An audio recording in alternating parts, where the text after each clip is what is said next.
स्वागत है आप सभी का tech study ITI YouTube channel पर। ITI प्लम्बर ट्रेड थ्योरी की क्लासेस में आज हम लोग करेंगे पार्ट 6। तो अगर आप भी ITI ऑनलाइन परीक्षा की अच्छी तैयारी करना चाहते हैं तो ये सभी पार्ट्स प्लम्बर ट्रेड के लिए स्पेशली बहुत इंपॉर्टेंट हैं। चैनल पर नए हैं तो आपसे रिक्वेस्ट होगी, प्लीज़ चैनल को सब्सक्राइब करके बेल आइकन को दबा लीजिएगा। एंड साथ में आप सभी से एक और रिक्वेस्ट है, वीडियो को ज़्यादा से ज़्यादा लाइक व शेयर भी आप लोग ज़रूर कीजिएगा। तो आइए देखते हैं पार्ट 6। इसके अलावा बाकी जो प्लेलिस्ट है चैनल की आप सबके सब्जेक्ट से रिलेटेड, वो वीडियो के डिस्क्रिप्शन में, वहाँ से आप जाके उनको भी चेकआउट कर सकते हैं। एंड प्लम्बर की भी प्लेलिस्ट हमने ऐड कर दी, उनके प्रीवियस पार्ट व मॉडल पेपर्स भी आप जाके देख सकते हैं वहाँ से। यहाँ पे स्टार्ट करेंगे क्वेश्चन 126 से यहाँ पे चलेगा। एंड लास्ट में एक बोनस क्वेश्चन हमेशा हम आप सबके लिए रखते हैं, तो यहाँ पे भी एक बोनस क्वेश्चन है जिसका आंसर आपको कमेंट बॉक्स में करना होगा, तो प्लीज़ ज़रूर कीजिएगा उसका कमेंट। स्टार्ट करते हैं क्वेश्चन। पहला क्वेश्चन यहाँ पे, what the alloy of soft solder. ध्यान दीजिए, सॉफ्ट सोल्डर किस चीज़ का एलॉय यानी किस चीज़ की मिश्र धातु होती है? लेड एंड कॉपर की यानी सीसा और तांबा, लेड एंड ब्रॉन्ज की, या लेड एंड सिल्वर, या लेड एंड टिन की। तो ध्यान दीजिए, सॉफ्ट सोल्डर होती है आपकी लेड और टिन का मिश्र धातु यानी एलॉय होता है। अगला क्वेश्चन है, which type of soldering iron copper tip is heated bye a forge. यहाँ कह रहा है किस प्रकार के सोल्डरिंग आयरन में जो कॉपर की टिप है उसको फोर्ज द्वारा गर्म करते हैं, भट्टी द्वारा गर्म करते हैं। Transformer type electric soldering iron, तो इलेक्ट्रिक में तो हम भट्टी में नहीं गर्म करेंगे। अगला इलेक्ट्रिक सोल्डरिंग आयरन, इसको भी नहीं करेंगे। नेक्स्ट है general purpose electric soldering iron, इसे भी नहीं करेंगे। किसको गर्म करेंगे? सोल्डरिंग आयरन हैचेट टाइप, जो हैचेट टाइप का सोल्डरिंग आयरन होता है उसे हम लोग फोर्ज में गर्म करते हैं। कुछ इस तरह का होता है, यहाँ पे कॉपर की आपकी टिप है, ठीक है, बिट जिसे कहते हैं, एंड ये आपका हैंडल है, इसी को वहाँ पे फोर्ज में गर्म करके फिर सोल्डरिंग करते हैं पाइप वगैरह के टाइम पे। अगला क्वेश्चन है, what the application of fine solder. यहाँ कह रहा है फाइन सोल्डर का उपयोग क्या है। तो फाइन सोल्डर का उपयोग क्या होता है? Soldering brass and copper, copper और पीतल को जोड़ने के लिए, गैल्वनाइज्ड आयरन सीट को जोड़ने के लिए, सीट मेटल एप्लीकेशन में, या heater and general electric work में। ध्यान दीजिए, जो फाइन सोल्डर होता है उसका उपयोग हीटर्स व जो जनरल इलेक्ट्रिकल वर्क हैं उनमें प्रयोग किया जाता है। तो राइट आंसर हो गया आपका ऑप्शन नंबर डी। अगला क्वेश्चन है, which inorganic flux is used in the form of powder or mixed with water to clean the iron or steel surface. यहाँ कह रहा है लोहे या स्टील की सतहों को साफ करने के लिए कौन सा अकार्बनिक फ्लक्स जो है पाउडर के रूप में मिलाया जाता है या उपयोग किया जाता है? तो वो है आपका अमोनियम क्लोराइड। कौन सा है? अमोनियम क्लोराइड आपका जो है ये एक इनऑर्गेनिक फ्लक्स है जिसका यहाँ पे यूज किया जाता है आयरन या स्टील की सरफेस पे क्लीनिंग के लिए। अगला क्वेश्चन है, what the maximum permitted gap between the two joining surface in brazing. अगर आप ब्रेजिंग कर रहे हैं, टाँका लगा रहे हैं, तो उसमें जो है दो जो सतहें होंगी उनमें अधिकतम अनुमत अंतर कितना है? तो ब्रेजिंग के लिए वो अनुमत अंतर होता है, वो छूट होती है 0.08 mm की। कितना होती है? 0.08 mm तक की, ठीक है। नेक्स्ट 131 नंबर क्वेश्चन है, what the melting temperature of brazing filler rods used to braze in iron and its alloy. यहाँ कह रहा है लोहे और इसकी मिश्र धातु में टाँका लगाने के लिए इस्तेमाल की जाने वाली भराव की छड़ जो फिलर रॉड है, ब्रेजिंग रॉड है, उसका पिघलने का तापमान कितना है? तो उस ब्रेजिंग रॉड का पिघलने का तापमान होता है 860 डिग्री सेल्सियस से 950 डिग्री सेल्सियस तक। अगला क्वेश्चन है, वाई द सिलेंडर की is not removed from the cylinder during welding. जब आप वेल्डिंग कर रहे होते हैं, जो सिलेंडर की है ना, उस सिलेंडर से रिमूव नहीं करते हैं उसको। ऑक्सीजन और एसिटिलीन सिलेंडर को खोलने के लिए की ज़रूरत पड़ती है ना, जिसे स्पेंडल की कहते हैं, उसे रिमूव क्यों नहीं करते? पहला है, it is meant for either work also, ये भी काम के लिए होती है, तो ऐसा तो कुछ नहीं हो, तो खोलने बंद करने का काम रहती है सिर्फ। अगला, in case of emergency it helps to close the cylinder quickly. Yes, यही यहाँ पे राइट आंसर है कि कोई इमरजेंसी के केस में अगर वो सिलेंडर के पास ही रहेगी तो हम तुरंत लेके सिलेंडर को क्लोज कर सकते हैं। अगर कहीं रख दिया हमने, वहाँ से खोजने गए, उतनी देर में दुर्घटना हो सकती है। तो राइट आंसर क्या है आपका? Option number B. इस तरह की होती है स्पेंडल की, आप सबने देखा भी होगा, ठीक।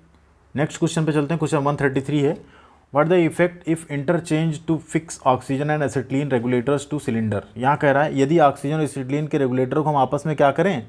बदल दें सिलेंडर में लगाने के लिए, तो क्या होगा? देखो भैया, ऑक्सीजन सिलेंडर में राइट हैंड थ्रेड कटी होती है, एसिटिलीन में लेफ्ट हैंड थ्रेड कटी होती है। अगर दोनों को इंटरचेंज करके करेंगे तो पूरी की पूरी हम लोग क्या करेंगे? थ्रेड को डैमेज करेंगे। देखिए ऐसा कहीं लिखा है, कैन डैमेज द थ्रेड, बिल्कुल क्या करेगा? चूड़ियों को डैमेज कर देगा। ऑक्सीजन में देखिए कौन सी थ्रेड होती है, राइट हैंड थ्रेड होती है, ठीक, एंड प्लेन नट्स होते हैं। उसी जहाँ एसिटिलीन में आप देखेंगे तो ग्रूव नट्स होते हैं और लेफ्ट हैंड थ्रेड वहाँ पे कटी होती है, ठीक है। ये डिफरेंस होता है आपका ऑक्सीजन एंड एसिटिलीन रेगुलेटर्स में। अगला question 134 number, what the reason for, अच्छा हाँ एक रीजन और है। देखिए ऑक्सीजन हमेशा वेल्डिंग में हाई प्रेशर पे रहती है, तो वैसे भी इनको हम एक्सचेंज नहीं कर सकते, इसीलिए उसको अलग बनाया भी जाता है। गलती से भी अगर आप लगाना चाहें तो ना लगा पाएँ, क्योंकि ऑक्सीजन होती है हाई प्रेशर पे, 100 से ज़्यादा ऊपर उसमें प्रेशर होता है। उसी यहाँ एसिटिलीन 15-16 के प्रेशर पे रहती है, इसलिए भी यहाँ पे प्रेशर रेगुलेटर थोड़ा सा डिफरेंट होता है, उसमें गेज वगैरह भी थोड़ी डिफरेंट रहती है। अगला क्वेश्चन है, what the reason for metal surface to be cleaned before soldering. टाँका लगाने से पहले मेटल सरफेस को साफ़ करने का कारण क्या है, क्यों साफ़ करते हैं, क्यों नहीं गंदगी में जो है सोल्डरिंग कर देते। देखो भैया, अगर गंदगी में आप सोल्डरिंग करोगे ना तो वो उसके ऊपर कभी स्टिक नहीं करेगी, कभी उस सतह पे टिकेगी नहीं, चिपकेगी नहीं, वो क्या होगी, हट जाएगी। तो क्या करना है, सोल्डरिंग करने से पहले उसे फ्लक्स से अच्छे से साफ़ करना उस सरफेस को जहाँ आप सोल्डरिंग करने जा रहे हो। अगला 135 नंबर क्वेश्चन है, how to achieve a good solder joint. एक अच्छा शोल्डर जॉइंट कैसे प्राप्त होता है, तो एक अच्छा शोल्डर जॉइंट कैसे मिलेगा। Use solder with high melting point, मतलब अच्छे पिघला होने वाले बिंदु के साथ शोल्डर प्रयोग करें। अगला है प्रिपेयर मेटल एज क्लीन, धातु के किनारों को साफ करें। अगला है correct solder and flux to be selected, सही शोल्डर और फ्लो का आप फ्लक्स का चयन करेंगे। या अगला use solder with low melting point. ध्यान दीजिए, सबसे इंपॉर्टेंट होता है सही फ्लक्स और सही शोल्डर का चयन करना। अगर वो आपका सही हो रहा है तभी आपका अच्छा शोल्डर जॉइंट प्राप्त होगा।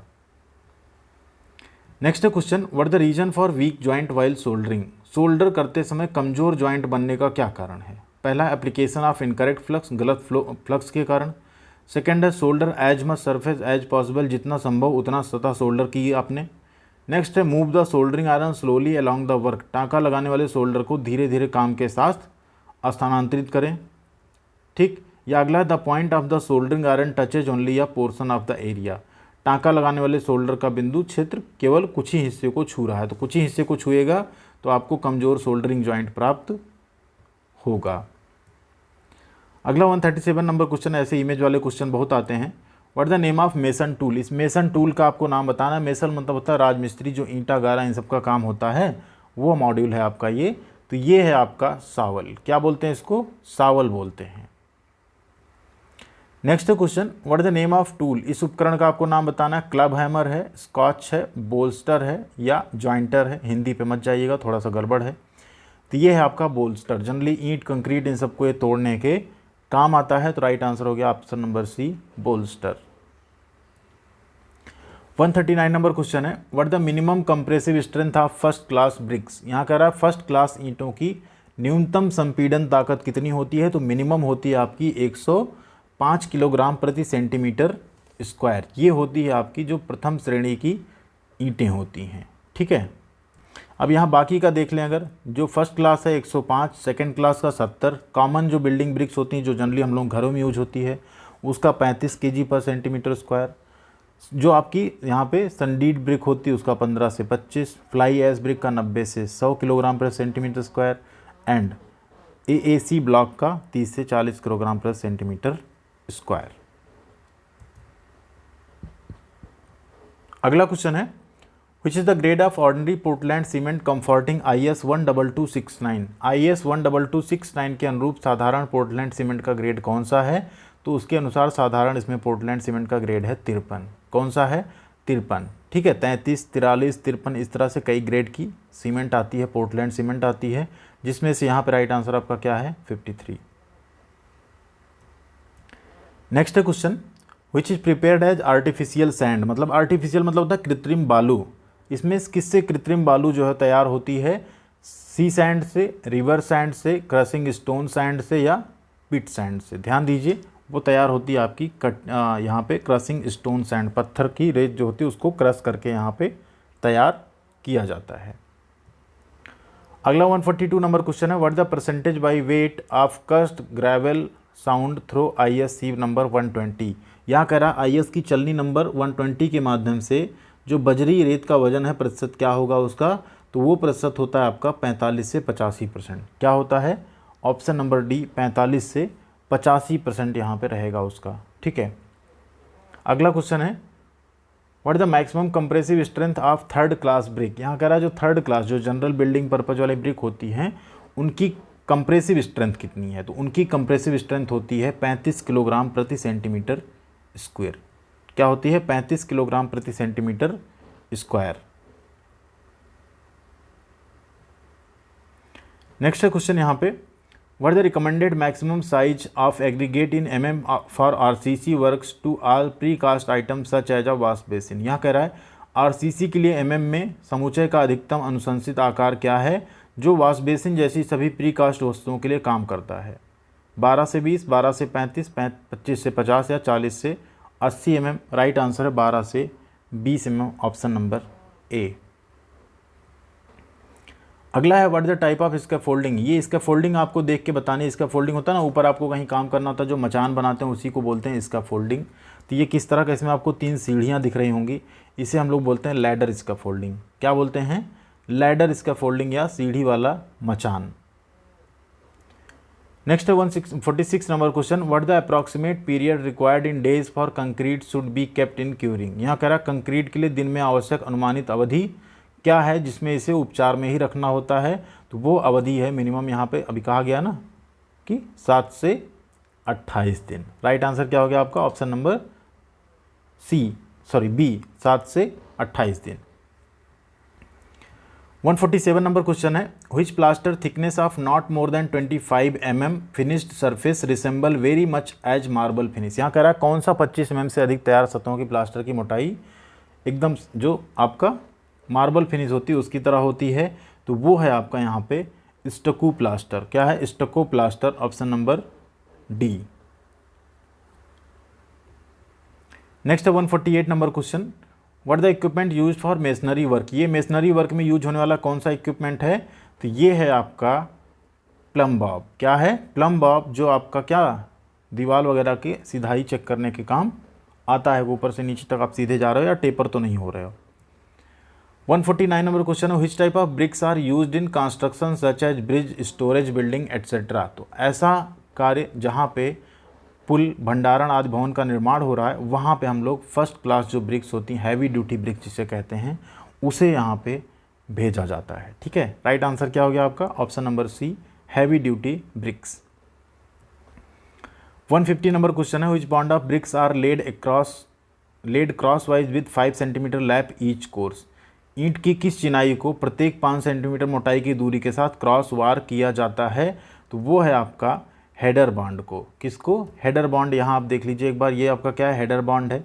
ये आपका स्ट्रेचर, ये आपका फ्लैनिस एंड ये आपका क्या है? English bond. ठीक है, इतने तरह के यहाँ पे बॉन्ड होते हैं। अब आ गई आपकी बारी बोनस क्वेश्चन की। क्वेश्चन है what colour is painted on oxygen cylinder. क्या रंग ऑक्सीजन के सिलेंडर पे चित्रित किया होता है? Maroon colour, red colour, black colour या येलो कलर। जो भी राइट आंसर आप लोग कमेंट करके बताइएगा। एंड वीडियो को प्लीज़ लाइक और शेयर एंड चैनल को सब्सक्राइब जरूर कीजिएगा अगर नहीं किया है तो। एंड अपना ख्याल रखिएगा, अच्छे से पढ़ाई करते रहिएगा। मिलते हैं अगले अपडेट के साथ अगले वीडियो में। Thank you.